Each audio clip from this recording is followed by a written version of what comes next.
미국이 동맹국 한국에 던진 폭탄 선언, 주한미군 철수, 100억 달러 방위비를 내지 않으면 철수하겠다는 협박이었습니다. 워싱턴은 한국이 무너질 거라 확신했죠. 그러나 불과 열흘 뒤 상황은 정반대로 뒤집혔습니다. 철수 카드를 꺼낸 미국이 오히려 곤란해진 이유, 지금부터 밝혀집니다. 워싱턴의 한 브리핑룸에서 터진 폭탄 선언, 주한미군 철수 검토. 저는 그 순간을 직접 목격했습니다. 한국 방위비 100억 달러 요구, 주한미군 철수도 검토 중. 국방부 대변인의 차분한 목소리가 회의실을 가득 메웠죠. 저는 에드워드 스미스입니다. 워싱턴 포스트에서 15년간 국제안보를 다뤄온 기자입니다. 그동안 수많은 브리핑을 취재했지만 이런 폭탄 발언은 처음이었어요. 브리핑룸 안 기자들의 웅성거림이 들렸습니다. 플래시가 터지고 질문이 쏟아졌죠. 하지만 저는 이미 머릿속으로 기사 제목을 구상하고 있었습니다. 한국의 몰락 예견된 수순이라고요. 솔직히 말하면 저도 많은 워싱턴 전문가들처럼 생각했습니다. 한국은 미군 없이는 버틸 수 없을 거라고요. 70년간 미국의 보호 아래 있던 나라가 하루아침에 독립할 수 있을까요? 불가능해 보였습니다. 한국은 분명 굴복할 것이다. 제 확신은 단단했습니다. 6.25 전쟁 이후 한국군은 항상 미군과 함께 작전해 왔으니까요. 독자적인 방위 능력이 있을 리 없다고 봤죠. 게다가 북한의 위협 앞에서 미군이 빠진다면 어떻게 될까요? 답은 뻔해 보였습니다. 브리핑이 끝나자마자 저는 편집장에게 전화를 걸었습니다. 한국으로 가겠습니다. 직접 확인해야 해요.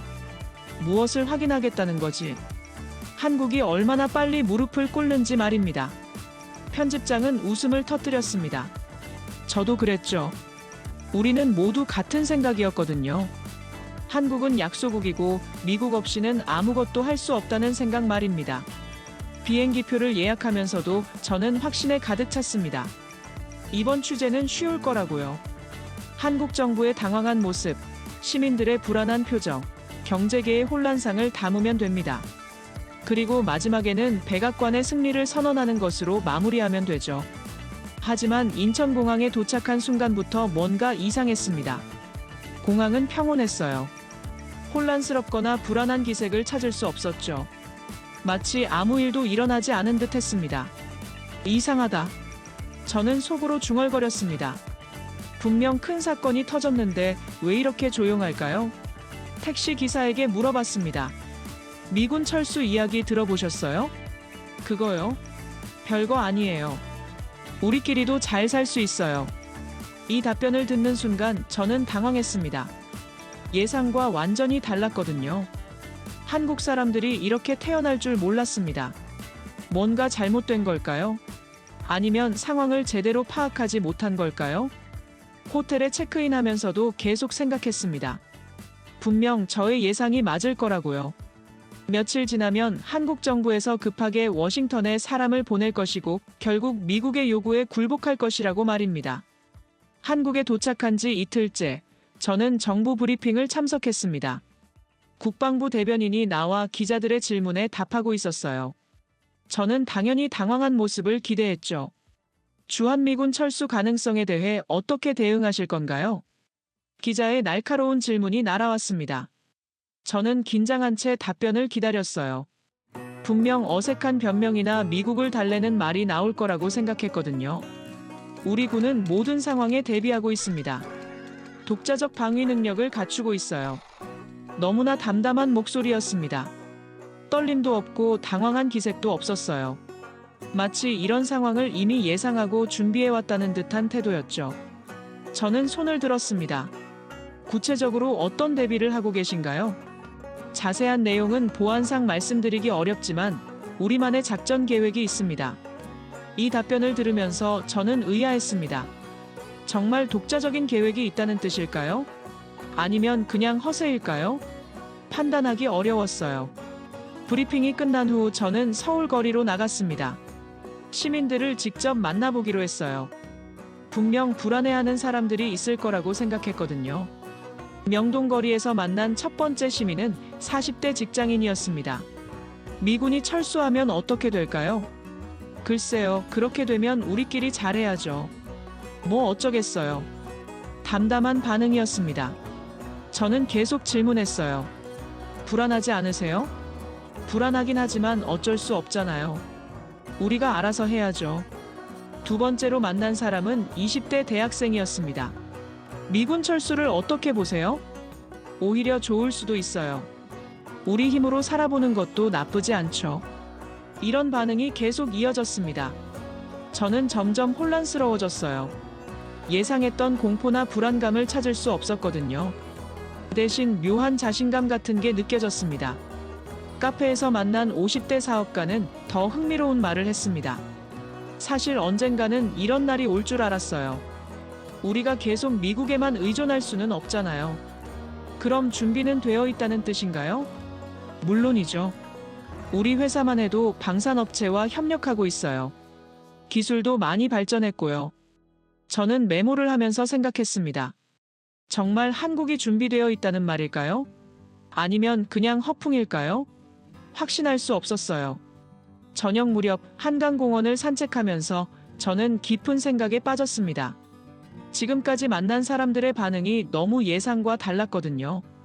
미군 철수라는 중대한 사안에 대해 이렇게 차분할 수 있을까요? 뭔가 놓치고 있는 게 있나? 저는 스스로에게 물었습니다. 15년간 국제 정치를 다뤄온 제가 이렇게 당황스러울 줄 몰랐어요. 한국에 대한 제 인식이 틀렸던 걸까요? 호텔로 돌아와 노트북을 켰습니다. 예상했던 스토리와 너무 다른 현실 때문이었죠. 한국의 몰락이라는 제목으로 시작했던 기사가 이상한 방향으로 흘러가고 있었습니다. 셋째 날 아침 국방부에서 특별 브리핑이 있다는 연락을 받았습니다. 한국군의 독자 작전 능력에 대한 설명회였어요. 저는 드디어 진실을 확인할 수 있겠다고 생각했죠. 브리핑룸에 들어서자 대형 스크린이 눈에 들어왔습니다. 한국군 합참작전부장이 나와 프레젠테이션을 시작했어요. 첫 장면부터 제 예상을 뒤엎었습니다. 한국형 전술교리 4.0입니다. 화면에는 복잡한 작전도가 펼쳐졌습니다. 북한의 공격 시나리오부터 대응 방안까지 세밀하게 짜여 있었어요. 그런데 이상했습니다. 미군 지원이 전혀 포함되어 있지 않았거든요. 이 계획은 언제부터 준비하신 건가요? 제가 질문하자 작전부장이 담담하게 답했습니다. 2010년부터 단계적으로 발전시켜왔습니다. 10년 넘게 준비해왔다는 뜻이었습니다. 저는 충격받았어요. 한국이 이미 오래전부터 독자 방위를 고민해왔다는 거니까요. 구체적으로 어떤 차이가 있나요? 기존 나토 방식과는 완전히 다른 접근입니다. 작전부장은 다음 장면을 넘겼습니다. 화면에는 시뮬레이션 결과가 나타났어요. 한국형 교리와 나토식 교리를 비교한 내용이었습니다. 나토 방식으로 대응할 경우 15분 만에 전멸합니다. 저는 깜짝 놀랐습니다. 15분이라니요. 서구식 군사 전술이 한반도에서는 전혀 통하지 않는다는 뜻이었어요. 반면 한국형 교리로는 72시간 지속 방어가 가능합니다. 엄청난 차이였습니다. 저는 지금까지 한국군을 완전히 잘못 이해하고 있었던 거예요. 단순히 미군의 보조 역할만 한다고 생각했는데 실제로는 독자적인 체계를 갖추고 있었습니다. 브리핑이 끝난 후 저는 작전부장에게 개별 인터뷰를 요청했습니다. 더 자세한 내용이 궁금했거든요. 정말 미군 없이도 가능한 건가요? 물론입니다. 우리는 한반도 지형에 최적화된 전술을 개발했어요. 작전부장의 목소리에는 확신이 가득했습니다. 허세나 과장이 아니라 진짜 자신감 같았어요. 그럼 시뮬레이션을 직접 볼 수 있을까요? 가능합니다. 30분 후 저는 군 시뮬레이션 센터에 있었습니다. 거대한 전광판 앞에서 가상 전투가 펼쳐지고 있었어요. 너무나 현실적이어서 마치 실제 상황 같았습니다. 빨간색이 적군, 파란색이 아군입니다. 시뮬레이션이 시작됐습니다. 북한군의 대규모 남침 상황이었어요. 저는 숨을 죽이고 화면을 바라봤습니다. 처음에는 적군이 밀려 내려왔습니다. 하지만 5분 후 상황이 바뀌기 시작했어요. 한국군의 반격이 시작된 거였습니다. 지형을 활용한 유도 작전입니다. 적군을 특정 지역으로 유인한 다음 집중 타격하는 방식이었습니다. 정말 정교했어요. 마치 바둑 고수가 상대를 함정에 빠뜨리는 것 같았습니다. 30분 후 시뮬레이션이 끝났습니다. 결과는 한국군의 완승이었어요. 저는 할 말을 잃었습니다. 지금까지 제가 알고 있던 상식이 완전히 무너진 거였거든요. 이게 정말 현실적인 시나리오인가요? 네, 실제 지형과 장비를 반영한 결과입니다. 정말 한국이 미군 없이도 북한을 막을 수 있다는 뜻일까요? 그렇다면 지금까지 워싱턴의 판단은 뭐였을까요? 시뮬레이션 센터를 나오면서 저는 깊은 혼란에 빠졌습니다. 15년간 쌓아온 제 전문 지식이 흔들리고 있었어요. 넷째 날, 저는 방산업체 브리핑에 참석했습니다. 한국의 무기 자급률이 얼마나 될지 궁금했거든요. 분명 대부분 수입에 의존할 거라고 생각했어요. 현재 한국의 무기 국산화율은 70%입니다. 방산청 관계자의 첫마디가 제 예상을 완전히 뒤집었습니다. 70%라니요. 이 정도면 거의 자급자족 수준이잖아요. 10년 전에는 30%였습니다. 꾸준히 늘려온 결과예요. 화면에는 각종 무기 시스템이 나타났습니다. 전차, 함정, 미사일까지 모두 한국에서 만든 것들이었어요. 저는 눈을 믿을 수 없었습니다. KF-21 전투기도 독자 개발하셨죠? 맞습니다. 현재 양산 중이에요. 전투기까지 독자 개발한다니요. 누리호 발사도 성공하셨고요. 네, 우주 발사 능력도 확보했습니다. 우주 발사체까지요. 전 세계에서 몇 개국만 가능한 기술이잖아요. 한국이 이미 그 반열에 올라 있었다는 걸 저는 몰랐습니다. 브리핑이 끝난 후 저는 조용한 카페에 앉아 노트북을 켰습니다. 지금까지 취재한 내용을 정리해야 했어요. 하지만 글의 방향이 완전히 바뀌어야 했습니다. 문제는 한국이 아니라 미국이다. 저는 이 문장을 타이핑했습니다. 처음에는 망설였어요. 하지만 지금까지 본 현실이 이를 뒷받침하고 있었거든요. 한국은 이미 독자 방위 능력을 갖추고 있었습니다. 군사 기술도 작전 능력도 국민 의지도 모두 준비되어 있었어요. 그렇다면 주한미군 철수로 곤란해질 쪽은 누구일까요? 저는 미국의 동아시아 전략을 다시 생각해봤습니다. 중국 견제, 일본과의 삼각동맹, 태평양 패권 유지까지 모든 것이 한국을 중심으로 돌아가고 있었어요. 만약 한국이 빠진다면 어떻게 될까요? 미국이 더 곤란할 수도 있겠다. 이런 생각이 들면서 저는 소름이 돋았습니다. 지금까지 완전히 반대로 생각하고 있었던 거예요.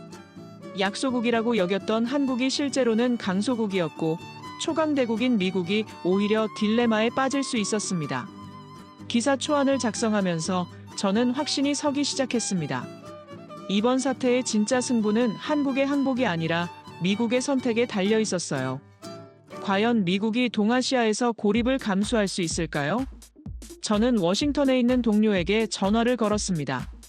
존, 지금 백악관 분위기 어때? 왜? 한국에서 뭔가 새로운 소식이라도 있어? 한국이 생각보다 훨씬 강하다. 무슨 소리야? 설마 그들이 정말 버틸 수 있다는 뜻이야? 그런 것 같아. 전화기 너머로 침묵이 흘렀습니다. 존도 당황한 것 같았어요. 워싱턴의 모든 전문가들이 한국의 굴복을 확신하고 있었거든요. 에드워드, 너 설마 현지에서 회유당한 거 아니야? 아니야, 내가 직접 확인한 것들이야. 저는 지금까지 본 것들을 간단히 설명했습니다. 독자적 작전 능력, 무기 국산화율, 국민들의 반응까지 모든 것이 예상과 달랐다고요. 전화를 끊고 나서 저는 다시 글을 써내려갔습니다. 이제 확신이 섰거든요. 이번 사태의 진짜 패자는 한국이 아니라 미국이 될 수도 있다고 말입니다. 다섯째 날 오전, 워싱턴에서 긴급 속보가 날아왔습니다. 주한미군 철수 준비에 착수한다는 소식이었어요. 이제 정말 현실이 되는 건가요? 서울 시내 곳곳에서 취재진들이 몰려들기 시작했습니다. 외신 기자들, 방송 크루들이 한국 정부의 반응을 포착하려고 했어요. 저도 마찬가지였습니다. 드디어 한국이 무너지는 모습을 볼 수 있겠군. 그런데 이상했습니다. 청와대 주변도 국방부 앞도 생각보다 조용했어요. 시민들의 큰 동요나 항해 집회 같은 건 보이지 않았습니다. 점심 즈음 국방부에서 기자회견이 열렸습니다. 기자들은 모두 긴장한 표정이었어요. 드디어 한국 정부의 굴복 선언을 들을 수 있을 거라고 생각했거든요. 주한미군 철수 착수 소식에 대한 정부 입장을 발표하겠습니다. 국방장관이 단상에 올라섰습니다. 저는 카메라를 준비하며 역사적인 순간을 기다렸어요. 분명 미국에 사과하며 양보안을 제시할 거라고 봤습니다. 우리 정부는 미군 철수 결정을 존중합니다. 예상과 달리 차분한 목소리였습니다.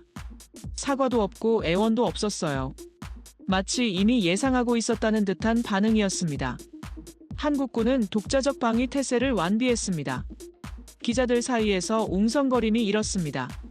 정말 이렇게 담담할 수 있는 건가요? 70년 동맹의 끝을 앞두고 말입니다. 저는 손을 들었습니다. 정말 미군 없이도 안보에 문제가 없다고 보시나요? 그렇습니다. 우리는 충분히 준비되어 있습니다. 국방장관의 답변에는 흔들림이 없었습니다. 허세가 아니라 진짜 확신 같았어요. 과연 무엇이 이런 자신감을 주는 걸까요? 기자회견이 끝난 후 저는 한국군 장교와 개별 인터뷰를 가졌습니다. 좀 더 솔직한 이야기를 들어보고 싶었거든요. 정말 걱정 안 되세요? 솔직히 말하면 오히려 기대됩니다. 뜻밖의 대답이었습니다. 기대된다니요? 동맹국의 철수가 기대될 일인가요? 왜 기대되시는 거죠? 이제 우리 실력을 보여줄 기회잖아요. 장교의 눈빛에서 이상한 자부심이 느껴졌습니다. 마치 오랫동안 기다려왔다는 듯한 표정이었어요. 혹시 미군이 한국군 발전의 걸림돌이었다는 뜻인가요? 그런 건 아니지만 항상 보조 역할만 해왔으니까요. 이제는 주역이 될 차례죠. 저는 충격을 받았습니다. 한국군이 미군을 보조로 여긴 게 아니라 자신들이 보조 역할에 머물렀다고 생각하고 있었던 거예요. 인터뷰를 마치고 저는 혼자 생각에 잠겼습니다. 과연 미군 철수로 곤란해질 쪽은 누구일까요? 한국일까요? 아니면 미국일까요? 저녁 무렵 워싱턴의 동료 존에게서 전화가 왔습니다. 에드워드, 백악관이 난리야. 무슨 일이야? 한국 반응이 예상과 완전히 달라서 당황하고 있어. 역시 그렇군요. 워싱턴도 한국의 차분한 반응에 당황한 거였습니다. 국방부는 뭐라고 해? 한국이 정말 버틸 수 있는지 재검토하고 있어. 이제야 미국도 현실을 깨닫기 시작한 것 같았습니다. 한국이 생각보다 만만한 상대가 아니라는 걸 말입니다. 그럼 철수 계획은 어떻게 되는 거야? 아직 모르겠어. 하지만 분위기가 이상해지고 있어. 전화를 끊고 저는 새로운 깨달음을 얻었습니다. 정말 곤란해하는 쪽은 한국이 아니라 미국이었어요. 70년간 당연하게 여겨왔던 동맹이 한순간에 무너질 수 있다는 걸 깨달은 거였습니다. 그 순간 저는 이번 사태의 진짜 승부처를 알았습니다. 한국의 굴복이 아니라 미국의 딜레마였어요. 과연 미국이 동아시아에서 영향력 축소를 감수할 수 있을까요?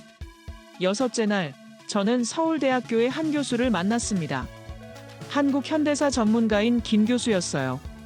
한국인들의 이런 자신감이 어디서 나오는지 궁금했거든요. 한국 사람들이 이렇게 담담한 이유가 뭘까요? 김 교수는 잠시 생각하더니 조용히 입을 열었습니다. 우리는 이미 혼자 살아본 경험이 있어요. 언제요? 일제강점기, 6.25 전쟁, 그리고 재건 과정 모두 우리 힘으로 버텨냈습니다. 김 교수의 설명을 들으면서 저는 새로운 관점을 얻었습니다. 한국인들에게는 외세에 의존하지 않고 살아온 경험이 있다는 거였어요. 특히 6.25 전쟁 초기에는 정말 우리끼리만 버텨야 했어요. 미군 지원이 있었잖아요. 처음 3개월은 한국군 혼자였습니다. 그때 버텨낸 경험이 지금도 남아있어요. 저는 한국 전쟁에 대해 다시 생각해봤습니다. 미군이 처음부터 있었던 게 아니라 한국이 먼저 버텨낸 다음에 지원이 온 거였군요. 그리고 1960년대부터 1980년대까지 경제 발전도 마찬가지예요. 김 교수는 계속 설명했습니다. 외국 자본은 거의 없었어요. 우리가 직접 공장을 짓고 기술을 개발했습니다.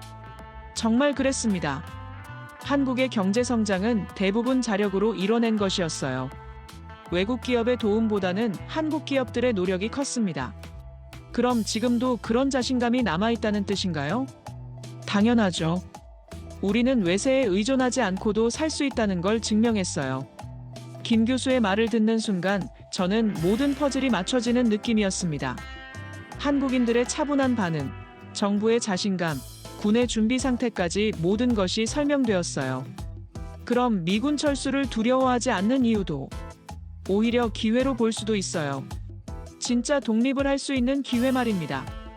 이 말을 듣는 순간 저는 소름이 돋았습니다. 한국인들이 미군 철수를 위기가 아니라 기회로 보고 있었던 거예요. 물론 쉽지는 않을 겁니다. 하지만 불가능하지도 않아요. 김 교수는 자신 있게 말했습니다. 우리는 이미 해봤으니까요. 인터뷰를 마치고 나오면서 저는 완전히 다른 사람이 된 기분이었습니다. 지금까지 한국을 완전히 잘못 이해하고 있었던 거예요. 한국은 약소국이 아니었습니다. 외세의 보호가 필요한 나라도 아니었어요. 오히려 스스로 일어선 경험이 있는 강인한 나라였습니다. 저는 호텔로 돌아와 노트북을 켰습니다. 기사를 완전히 다시 써야 했어요. 제목부터 내용까지 모든 것이 바뀌어야 했습니다. 우리는 외세에 의존하지 않는다. 김 교수의 마지막 말이 계속 머릿속에 맴돌았습니다. 정말 강력한 선언이었어요. 70년 동맹의 상대방에게 던지는 메시지 같았습니다. 그 순간 저는 깨달았습니다. 이번 사태의 진짜 의미를요. 미국이 한국을 시험한 게 아니라 한국이 미국을 시험하고 있었던 거예요. 과연 미국이 진짜 동맹국을 잃을 각오가 되어 있는지 말입니다. 저는 키보드 위에 손을 올리고 새로운 기사를 쓰기 시작했습니다. 누가 이 게임의 진짜 승자가 될지 말입니다. 일주일째 되는 날 아침, 제 휴대폰이 요란하게 울렸습니다. 워싱턴에서 온 긴급 연락이었어요. 존의 목소리가 흥분되어 있었습니다. 에드워드, 큰일 났어. 무슨 일이야? 백악관이 완전히 방향을 틀었어. 방위비 요구도 관세도 철수 계획도 모두 철회한다고 해. 저는 깜짝 놀랐습니다. 정말 미국이 먼저 손을 든 거였나요? 불과 일주일 만에 이런 급변이 일어날 줄 몰랐어요. 왜 갑자기? 국방부 분석이 나왔는데 한국 없으면 동아시아 전략이 완전히 무너진대. 미국도 드디어 현실을 깨달은 거였습니다. 한국이 단순한 보호 대상이 아니라 필수적인 파트너라는 걸 말입니다. 그리고 중국과 러시아가 움직이기 시작했어. 어떻게? 한국과 별도 협력 방안을 논의하겠다고 나섰어. 미국 빠진 자리를 차지하려는 거지. 이제 상황이 완전히 바뀐 거였습니다. 미국이 한국을 압박하려다가 오히려 다른 강대국들에게 기회를 준 셈이었어요. 점심 즈음 한국 외교부에서 공식 브리핑이 있었습니다. 미국의 정책 변화에 대한 한국 정부의 입장을 발표한다고 했어요. 미국의 정책 수정을 환영합니다. 외교부 대변인의 첫 마디였습니다. 환영한다고요? 승리를 자축하는 것도 아니고 그냥 환영한다고 했습니다. 동맹은 상호 존중을 바탕으로 해야 한다고 생각합니다. 너무나 차분한 반응이었습니다. 마치 이런 결과를 예상하고 있었다는 듯 했어요. 정말 한국이 이 모든 상황을 내다보고 있었던 걸까요? 브리핑 후 저는 지난 일주일을 돌아봤습니다. 처음에는 한국의 몰락을 취재하러 왔었어요. 하지만 결과는 정반대였습니다. 한국의 저력과 미국의 딜레마를 확인한 거였죠. 저녁에 기사를 마무리하면서 저는 새로운 제목을 정했습니다. 주한미군 철수 위협. 결국 미국이 백기를 들다. 이것이 일주일간 제가 목격한 현실이었습니다. 약소국으로 여겨졌던 한국이 초강대국 미국을 무릎 꿇게 만든 거였어요. 기사가 발표되자 국제 언론들이 주목하기 시작했습니다. 영국 BBC, 독일 슈피겔, 프랑스 르몽드까지 한국의 숨겨진 저력에 대해 보도했어요. 한국, 미국 압박에도 굴복하지 않은 의외의 강국. 동아시아의 새로운 균형추로 떠오른 한국. 각국 언론의 헤드라인이었습니다. 하루아침에 한국에 대한 국제적 인식이 바뀌기 시작한 거였어요. 학계에서도 반응이 뜨거웠습니다. 하버드, 옥스퍼드, 소르본 대학의 국제 정치학자들이 한국 모델에 주목하기 시작했어요. 약소국에서 중견국으로 성장한 성공 사례. 외세 의존을 극복한 자주 국방의 모범. 학자들의 평가였습니다. 제 기사가 계기가 되어 한국에 대한 재평가가 시작된 거였죠. 무엇보다 워싱턴의 반응이 흥미로웠습니다. 처음에는 당황했지만 이제는 한국을 새롭게 바라보기 시작했어요. 한국을 파트너로 대해야 한다. 보호 대상이 아니라 협력 대상이다. 워싱턴 싱크탱크들의 새로운 분석이었습니다. 70년 만에 한미 관계의 패러다임이 바뀌기 시작한 거였어요. 그날 밤 저는 호텔 창문 밖 서울 야경을 바라보며 생각했습니다. 일주일 전에 저와 지금의 저는 완전히 다른 사람이었어요. 한국에 대한 인식뿐만 아니라 국제 정치를 보는 시각까지 바뀌었습니다. 강대국이 항상 약소국을 압도하는 건 아니었어요. 때로는 작은 나라가 큰 나라를 움직일 수도 있다는 걸 배웠습니다. 그리고 그 힘은 군사력이나 경제력만이 아니라 국민의 의지에서 나온다는 것도 깨달았어요. 한국을 떠나는 날 인천공항 라운지에서 저는 마지막 원고를 작성했습니다. 지난 일주일간의 경험을 정리하는 회고록이었어요. 주한미군 철수, 큰일 났다. 그러나 그 큰일은 한국이 아니라 미국의 문제였다. 이것이 제 결론이었습니다. 처음 한국에 올 때의 생각과는 정반대였죠. 당시 저는 한국이 무너질 거라고 확신했었거든요. 하지만 현실은 달랐습니다. 한국은 이미 독자적으로 살아갈 준비가 되어 있었어요. 군사적으로도 경제적으로도 그리고 무엇보다 정신적으로도 준비되어 있었습니다. 미국의 오만이 불러온 자충수. 저는 이렇게 평가했습니다. 동맹국을 돈으로 압박하려다가 오히려 진짜 파트너를 잃을 뻔한 어리석음이었어요. 기내에서 저는 앞으로의 계획을 세웠습니다. 이번 경험을 바탕으로 책을 쓰기로 했어요. 제목은 작은 거인의 역습으로 정했습니다. 외세에 의존하지 않는 진짜 독립. 책의 주요 내용들이었습니다. 한국의 경험이 다른 나라들에게도 귀감이 될 수 있다고 생각했거든요. 워싱턴에 도착하자마자 여러 대학에서 강연 요청이 들어왔습니다. 하버드, 조지타운, 존스 홉킨스 대학까지 모두 한국 사례에 관심을 보였어요. 첫 강연은 하버드 케네디 스쿨에서였습니다. 200명이 넘는 청중이 몰렸어요. 정치학과 학생들뿐만 아니라 정부 관계자들도 많이 왔습니다. 한국은 어떻게 미국을 굴복시켰는가? 제 강연 제목이었습니다. 도발적인 제목이었지만 정확한 표현이라고 생각했어요. 핵심은 자주 정신이었습니다. 저는 강연에서 이렇게 설명했습니다. 한국은 70년간 쌓아온 자신감이 있었어요. 외세 없이도 살 수 있다는 경험과 의지 말입니다. 청중들은 진지하게 들었습니다. 특히 정부 관계자들의 표정이 인상적이었어요. 아마 앞으로에 대한 정책을 다시 생각해 볼 것 같았습니다. 강연 후 질의응답 시간에 한 학생이 물었습니다. 그럼 앞으로 한미 관계는 어떻게 될까요? 더 성숙한 파트너십이 될 것입니다. 저는 확신에 차서 답했습니다. 보호자와 피보호자 관계가 아니라 진짜 동등한 동맹이 되겠죠. 이후 몇 달간 저는 전국을 돌며 강연했습니다. 시카고, 로스앤젤레스, 보스턴까지 어디를 가든 한국 이야기에 대한 관심이 뜨거웠어요. 외교협회에서도 초청받았습니다. 미국의 대외 정책을 결정하는 핵심 인물들이 모인 자리였어요. 그들도 한국을 새롭게 바라보기 시작했습니다. 한국을 과소평가한 게 실수였다. 한 전직 국무부 관리의 말이었습니다. 이제 워싱턴도 한국을 다르게 보기 시작한 거였어요. 한국 모델에 대한 세계적 관심이 그만큼 컸다는 뜻이었습니다. 지금도 저는 종종 그 일주일을 떠올립니다. 제 인생을 바꾼 결정적인 경험이었거든요. 한국에서 배운 교훈은 단순했지만 강력했습니다. 작은 나라도 큰 뜻을 품으면 세상을 움직일 수 있다는 것. 그리고 진짜 힘은 의존이 아니라 독립에서 나온다는 것. 한국이 세계에 보여준 것은 바로 이것이었습니다.